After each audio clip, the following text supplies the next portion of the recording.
In love ka? Kanino? Hindi ko pwede rin sabihin, tol eh. Eh, anong balak mong gawin ngayon? Ano nga ba? Alam ko na.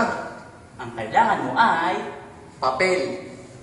Uy, Nice. teka. Parang may kulang pa.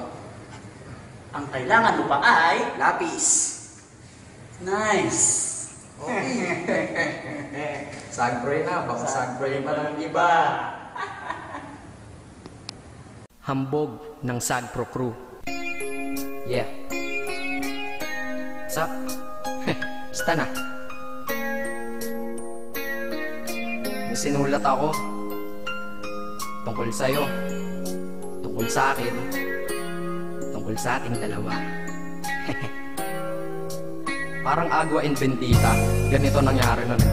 Yo, nakatambay ako, syempre gawaing binatilyo. Ako ay nag-iisa at hawak ko ay sigarilyo. At bigla kang dumaan at ako'y napatingin. Tumayo akong bigla na parang may naisingin. Ano kaya yun? Siguro numero, di ko alam ang gagawin. Bigla akong natuliro, huminga ko ng malalim, ang loob nila kasal. Ang nadadamang ka ba sa katawan nilang pasan? Itinanong sa'yo, miss, teka lang, anong pangalan mo? Sabi mo naman, bakit tatanong naman sa'yo? sabi ko ulit sa'yo, gusto ko lang malaman. Baka pwede naman ate sa'yo makipagkaibigan. Ang sagot mo sa'kin, Susi lang naman pala eh. Walang problema doon, basta't nandiyan ka lang palagi. Pag ako'y nalulumbay, maaasahan ba kita? ang sagot ko sa iyo, syempre naman, ako pa. Alam mo, hindi mo ba alam? Kasi, ngayon ko palang sasabihin eh. Bakit nung una palang kitang nakita, in-upload mo na kaagad ang puso ko? Di ka naman snatcher, diba? Bakit kaya?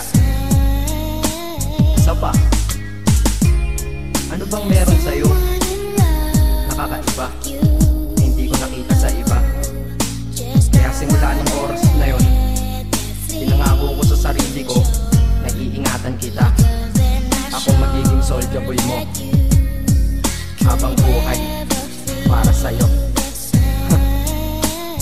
Kaya simula nun, tayo'y naging matalik na kaibigan. Bantayan, alagaan ka, aking kinahiligan. Pag sa'yo'y may manliligaw, ika'y kukontakin. Tatawagan ka nila at aking kukontrahin. Dadating ang manliligaw ko na may sasakyan. Huwag kang sumama, sige ka, ang puso mo wasak yan.